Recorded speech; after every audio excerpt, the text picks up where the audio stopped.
Not everyone adored America's golden boy. While John F. Kennedy was celebrated as a charismatic leader and a cultural icon, he also made powerful enemies in Hollywood and beyond. Behind the charm and glamour, there were celebrities who vehemently hated JFK and weren't afraid to show it. Their grudges reveal a darker side to the Camelot myth that history often overlooks. Strom Thurmond. As fierce as his public opposition to civil rights could be, George Wallace retained an odd personal affection for John F. Kennedy. Even at the height of their conflict in 1963, when Wallace stood at the doors of the University of Alabama to block the enrollment of black students, he often insisted that he respected Kennedy as a man, if not as a president. His harshest words were reserved for Robert F. Kennedy, whose relentless push for federal enforcement of desegregation made him, in Wallace's eyes, the true enemy of the South. Ultimately, Wallace stepped aside during the university standoff, swallowing the bitter pill of integration without forcing his own arrest, a humiliation, but one he endured while maintaining his role as a symbol of defiance. Wallace was far from alone. The battle over civil rights in the early 1960s put Kennedy in direct conflict with a wide circle of Dixiecrats, Southern Democrats who had long dominated the party's congressional ranks. Their influence was immense, rooted in seniority and committee power, and their resistance posed one of the greatest obstacles to Kennedy's legislative ambitions. Among them, none was more notorious than Strom Thurmond of South Carolina. Thurmond had already etched his name into the history books by staging the longest one-man filibuster in Senate history. In 1957, he spoke for more than 24 hours straight in a futile attempt to block the Civil Rights Act of 1957, a modest piece of legislation aimed primarily at protecting voting rights. His performance turned him into a hero of segregationist resistance, cementing his transformation from a moderate to progressive governor in the 1940s, when he had once been praised for improving schools and infrastructure, into a full-throated champion of white supremacy in the Senate. By the time Kennedy introduced his Civil Rights Bill in 1963, in the wake of Wallace's confrontation at Alabama and the rising tide of activism across the South, Thurmond was already a hardened opponent. He attacked the bill with the same fervor he had displayed in 1957, railing against federal overreach and warning of dire consequences if Washington moved to dismantle segregation. To Thurmond, civil rights was not simply a policy debate. It was an existential struggle for the Southern way of life. Yet his quarrels with Kennedy did not end at race. Thurmond also trafficked in conspiracy theories that revealed just how bitterly he opposed the president. One of his most notorious claims was that Kennedy secretly intended to surrender the U.S. nuclear arsenal to the United Nations, effectively handing over American sovereignty to an international body. The charge was so wild and unfounded that it backfired politically. Newspapers in neighboring states with readership across South Carolina lambasted Thurmond for peddling paranoia, undermining his credibility even among constituents accustomed to fiery rhetoric. The hostility of men like Wallace and Thurmond underscored the fractured nature of the Democratic Party in the early 1960s. Kennedy, though a Democrat, found himself at war with powerful figures inside his own ranks, battling not only Republicans in Congress but also entrenched segregationists who shared his party label. This dynamic made passing civil rights legislation far more difficult, as the opposition was not neatly partisan but deeply embedded within the president's supposed coalition. What makes the era striking in hindsight is that Kennedy's struggle with the Dixiecrats reflected not just ideological differences, but also a generational and cultural shift. Wallace and Thurmond represented an older order, rooted in segregation, regional identity, and suspicion of federal power. Kennedy, despite his cautious approach, embodied a forward-looking liberalism that was increasingly aligned with the demands of the civil rights movement. The clash between these forces made the early 1960s one of the most combustible moments in modern political history, laying the groundwork for the profound party realignment that would follow in the decades ahead. George Wallace. The 1960s was a decade marked by turmoil and transformation, yet in many ways, the political landscape of that era differed dramatically from today's hyper-partisan climate. While political battles were fierce, the Democratic and Republican parties were still big tents, housing wide ideological diversity under a single label. Southern segregationists could sit in the same party as Northern liberals, and conservative Republicans could coexist with moderates who supported elements of the New Deal. This meant that the character and priorities of the president often carried greater weight in shaping the national agenda than rigid party platforms. It also meant that a leader like John F. Kennedy could face as much hostility from members of his own party as from his Republican opponents. Kennedy's most formidable internal critics came from the faction known as the Dixiecrats, Southern Democrats fiercely opposed to civil rights. These politicians wielded immense influence, particularly in Congress, where seniority rules kept many of them entrenched as committee chairs. Their resistance to integration placed them on a collision course with Kennedy's cautious but growing commitment to civil rights. Among the most visible of these Dixiecrats was George Wallace, the fiery governor of Alabama.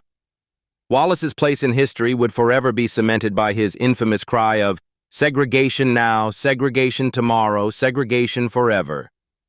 Yet Wallace's relationship with Kennedy was more complicated than pure antagonism. In the 1950s, before Kennedy reached the White House, Wallace had actually expressed admiration for him and supported his political rise. Wallace often insisted that on a personal level, he liked Kennedy. But as the civil rights struggle intensified, personal fondness could not outweigh political opposition. By 1963, Wallace had become the national face of Southern defiance. That year, he staged his dramatic "Stand in the Schoolhouse Door" at the University of Alabama, symbolizing his vow to block the enrollment of black students. His rhetoric and threats carried the specter of riots, violence, and outright rebellion against federal authority. The confrontation drew in the federal government directly, with Attorney General Robert F. Kennedy personally managing the crisis. Robert understood that forcing a showdown with Wallace could ignite widespread unrest in the South. His goal was to ensure that black students could enter the university under the protection of federal authority while avoiding a scene that might provoke violence. Through a careful mix of negotiation, pressure, and behind-the-scenes coordination with federal marshals and the National Guard, Robert succeeded. Wallace stepped aside, the students entered, and what could have become a bloody confrontation instead became a pivotal moment in the federal government's commitment to desegregation. President Kennedy quickly followed his brother's efforts with one of the most important speeches of his presidency. Addressing the nation on June 11, 1963, he framed civil rights as a moral issue, declaring it was time for America to fulfill its promise of equality. In that speech, Kennedy called for comprehensive civil rights legislation, setting the stage for the Civil Rights Act of 1964, which would be passed under his successor. Wallace, however, remained unbowed.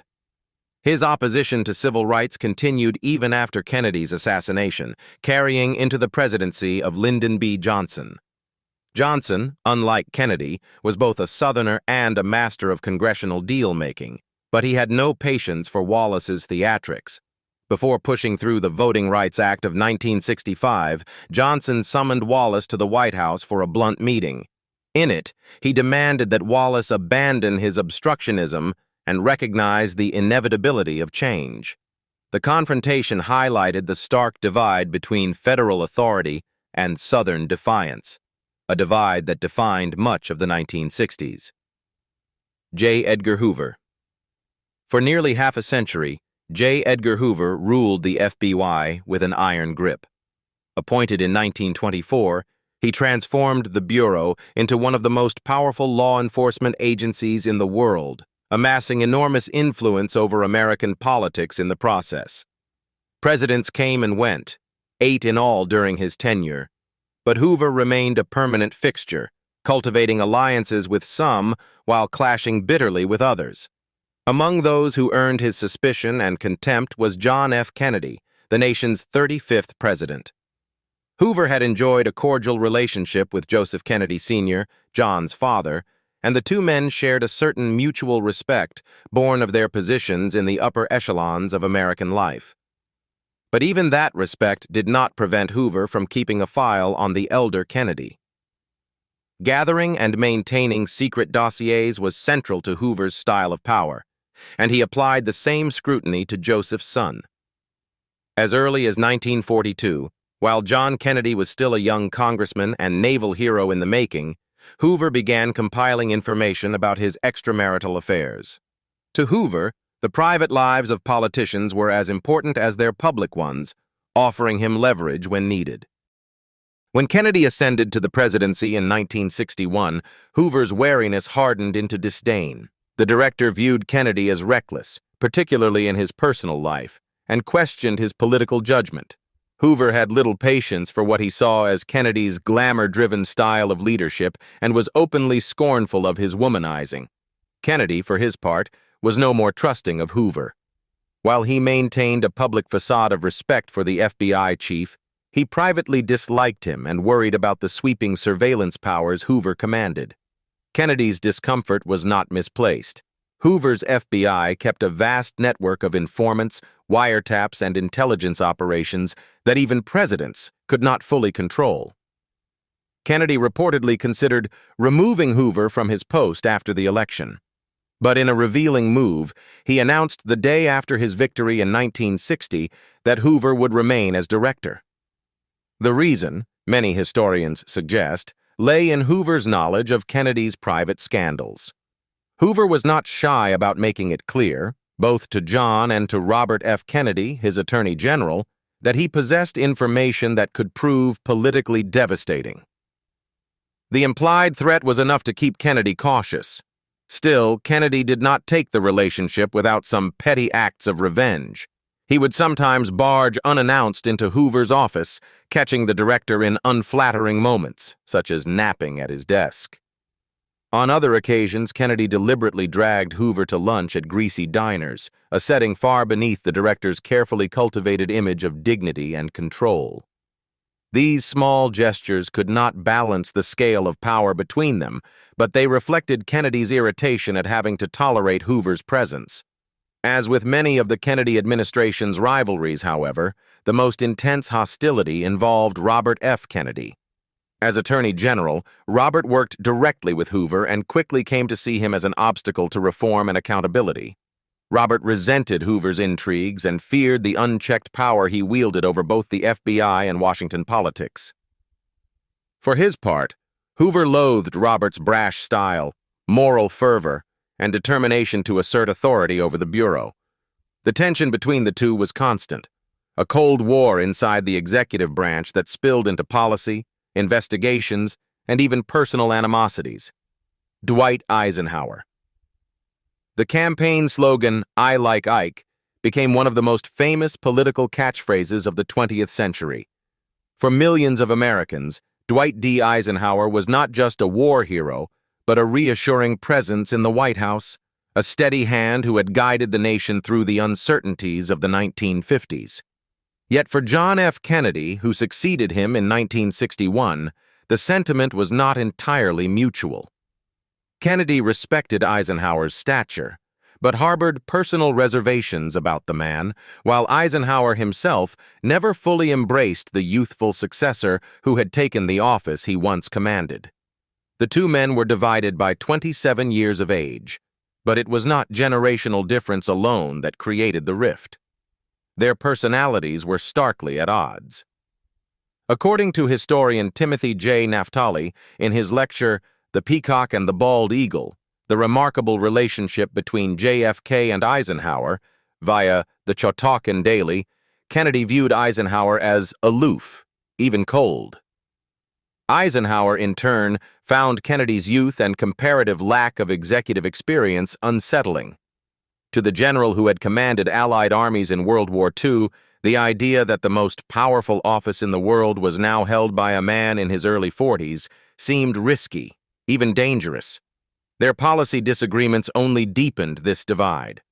Eisenhower disapproved of nearly every major decision Kennedy made in office, from the Bay of Pigs invasion to the early steps in civil rights. Eisenhower had been cautious and pragmatic as president, while Kennedy's style was more improvisational, shaped by his reliance on close advisors and an instinct for political theater. To Eisenhower, Kennedy seemed untested and at times reckless. And yet, Eisenhower's judgment did not lead him to sabotage his successor. Quite the opposite. His doubts about Kennedy reinforced his determination to not undermine the presidency publicly. Having spent 8 years in the Oval Office himself, Eisenhower understood the burden of command. He believed that the institution of the presidency was larger than any individual, and that weakening Kennedy in the public eye would weaken the nation.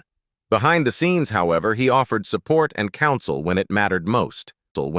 This dynamic was most dramatically illustrated during the Cuban Missile Crisis of October 1962.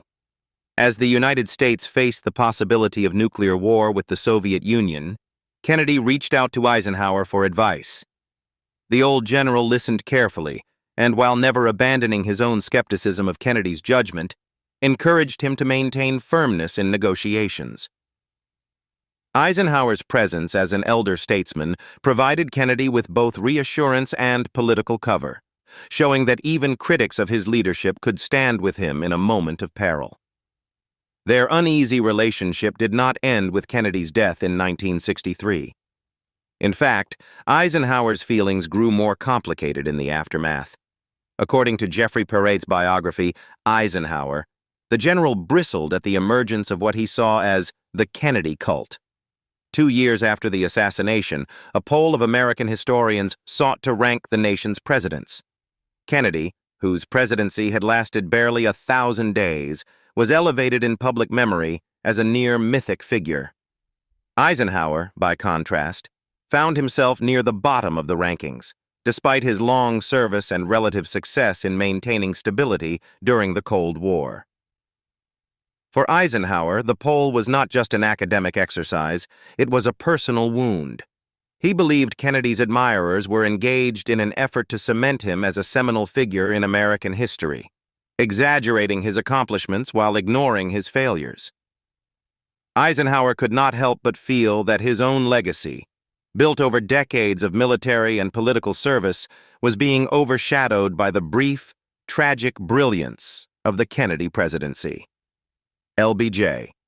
As close as the 1960 presidential race became, John F. Kennedy and Richard Nixon managed to maintain a surprisingly cordial relationship, both before and after the election. Political rivals though they were, there remained a mutual respect between the two men, a recognition of shared ambition and the burdens of public service. In contrast, Kennedy's relationship with his running mate, Lyndon B. Johnson, was far more complicated and fraught with tension, both during the campaign and throughout the early years of Kennedy's presidency. The friction between the Kennedys and Johnson was hardly a secret. From the outset, the young president's brother, Robert F. Kennedy, assumed a dominant role within the administration that left little room for Johnson to exercise influence. Robert was unafraid to step into the position of his brother's chief lieutenant, a role traditionally reserved for the vice president. This early marginalization planted the seeds of a long-standing rivalry. Johnson, a seasoned senator from Texas with a reputation for political cunning and ambition, reportedly bristled at the Kennedy brothers' disdain and found himself frustrated by his limited impact on the administration's inner workings. John F. Kennedy himself, despite his famously affable demeanor, did not appear to extend a warm hand to Johnson either. According to accounts, Jacqueline Kennedy maintained a cordial and even pleasant relationship with the Johnsons, yet she expressed skepticism about her husband's vice president. She reportedly believed that Johnson contributed little of substance to the Kennedy administration and openly doubted his fitness for the presidency. The tension was compounded by Kennedy's deliberate efforts to sideline Johnson politically, including discussions about dropping him from the 1964 re-election ticket, a move that would have been almost unthinkable for most sitting vice presidents. From Johnson's perspective, the situation was deeply frustrating. Some observers characterized him as an ambitious, sometimes insensitive political climber, eager for recognition and weary of playing second fiddle. Others suggested that his resentment stemmed from a cultural and social divide. He saw the Kennedys, particularly Robert, as elitist coastal snobs who were dismissive of his more earthy Southern roots. The perceived condescension of the Kennedy family only heightened Johnson's sense of exclusion, fueling a bitterness that would linger long after he assumed the presidency following Kennedy's assassination. Even during his own administration, Johnson could not escape the shadow of John F. Kennedy. Throughout his presidency, he was often reminded, by aides, journalists, and critics alike, that he was following in Kennedy's footsteps, with the frequent refrain of, "Kennedy wouldn't have done that," haunting many of his policy decisions and personal choices. In retirement, Johnson reportedly revisited these grievances repeatedly, expressing frustration at both the Kennedy brothers' treatment and the persistent comparisons that dogged him for the rest of his life. Bertrand Russell. The Dixiecrats attacked John F. Kennedy from the right, railing against his tentative steps toward civil rights. But the president also faced harsh criticism from the opposite side of the ideological spectrum. One of his fiercest detractors was not even American, nor a politician. Instead, it was the British philosopher and Nobel laureate Bertrand Russell, a towering intellectual of the 20th century, who emerged as one of Kennedy's most relentless critics from the left. Russell was, above all, a pacifist and an uncompromising opponent of nuclear weapons. His activism stretched back decades, and by the dawn of the Cold War, he had made his position startlingly clear. Humanity's survival depended on disarmament. He was so dedicated to this principle that he declared, "I am for controlled nuclear disarmament.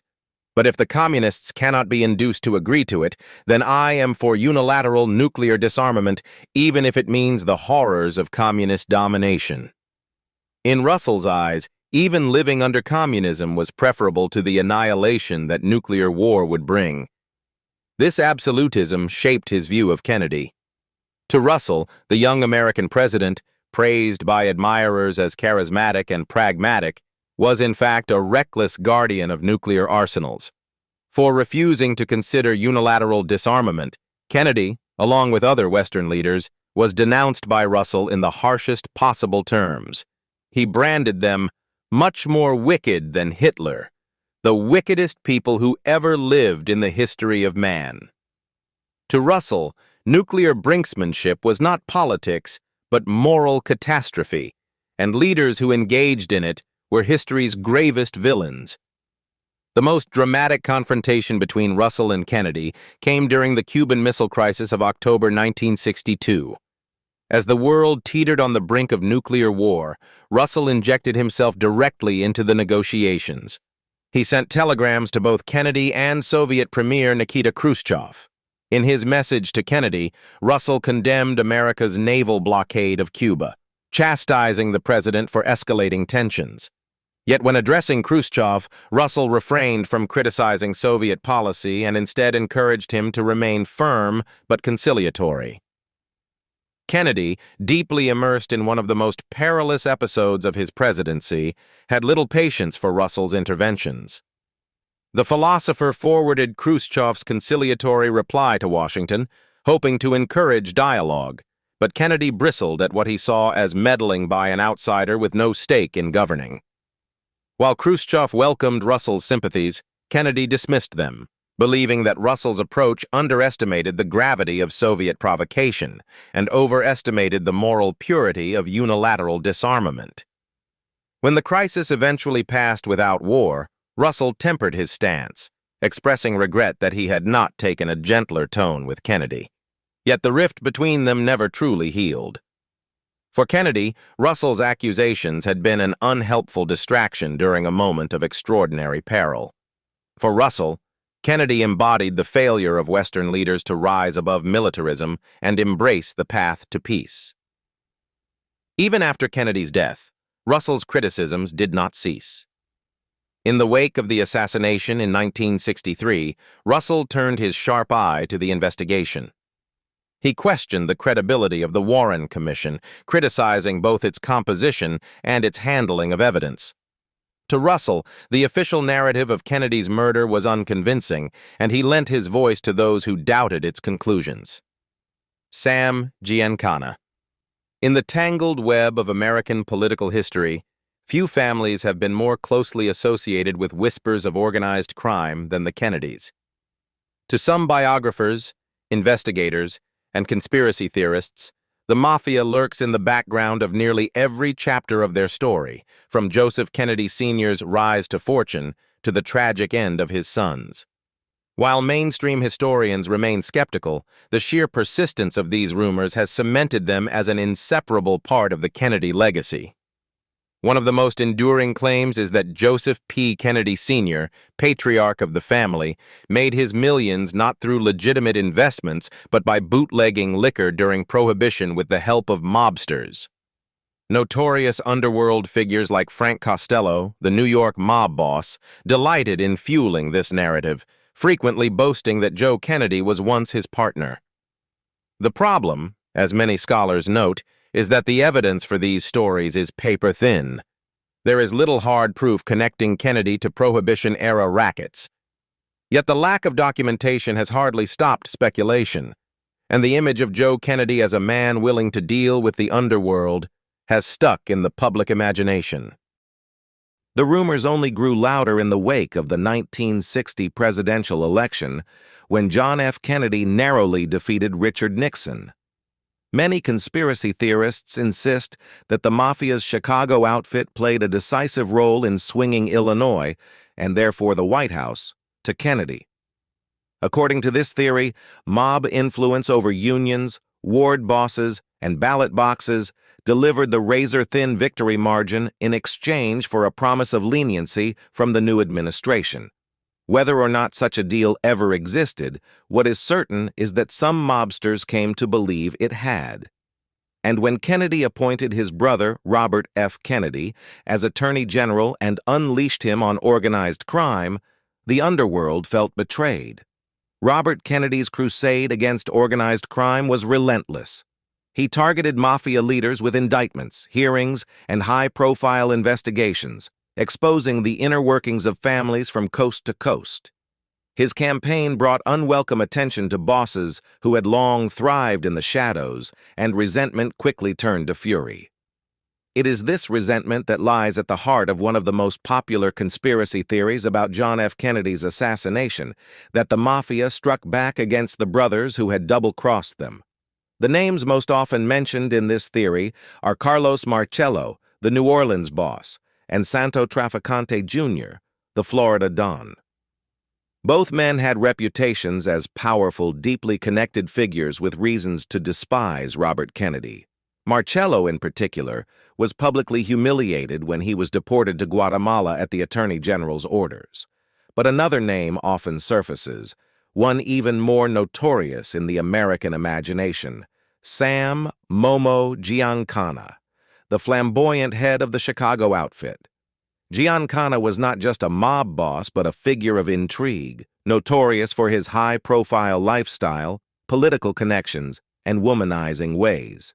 He allegedly shared a mistress with the president, Judith Campbell Exner, who later claimed she served as a go-between for Kennedy and Giancana during the early 1960s.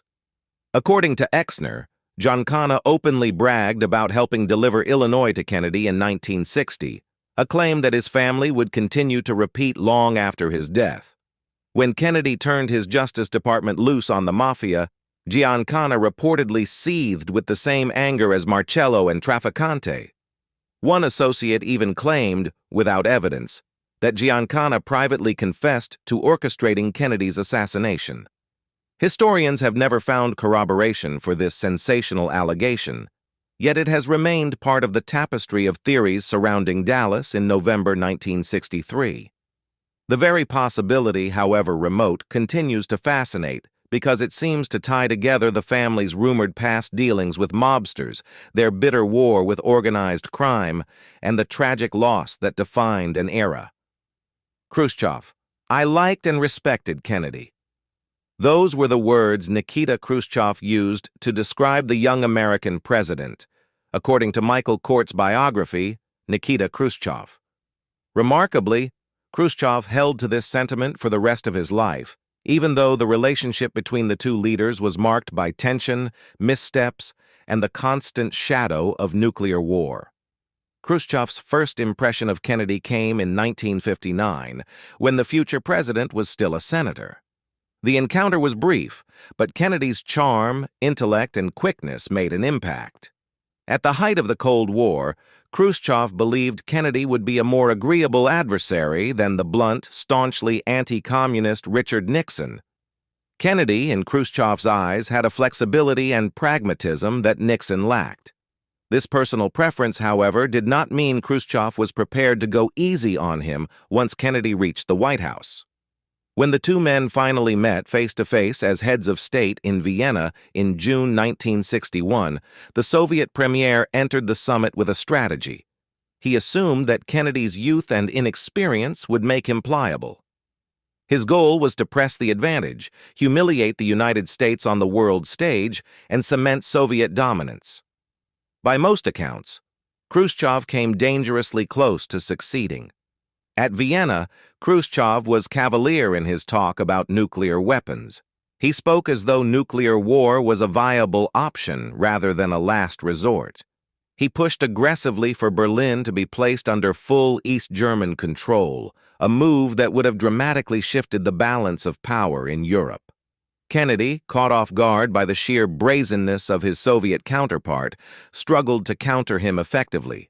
Even sympathetic observers admitted that Khrushchev threw Kennedy off balance. In the immediate aftermath, Khrushchev reportedly boasted to associates that the U.S. president was spineless and incapable of standing up to a determined Soviet challenge.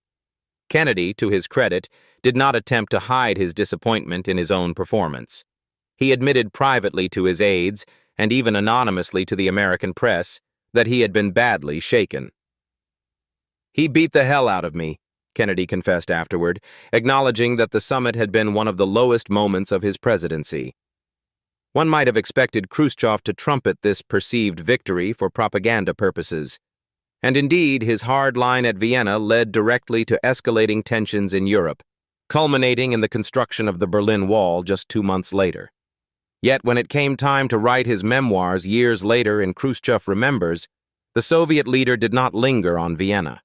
Instead, he preferred to highlight his respect and even fondness for Kennedy. He portrayed him as a more reasonable and intelligent partner than Eisenhower or Nixon, men with whom Khrushchev had far frostier relations. This duality, boasting privately of Kennedy's weakness while praising him in retrospect, reflects the complex interplay between rivalry and respect that defined their relationship. The high-stakes brinkmanship of the Cuban Missile Crisis in 1962 revealed the other side of their interaction. In that moment, Kennedy and Khrushchev communicated directly, each recognizing that the other was rational enough to seek a path short of catastrophe. Out of that near disaster came the beginnings of a fragile trust, including the establishment of the Washington-Moscow hotline. When Kennedy was assassinated in 1963, Khrushchev was genuinely shaken.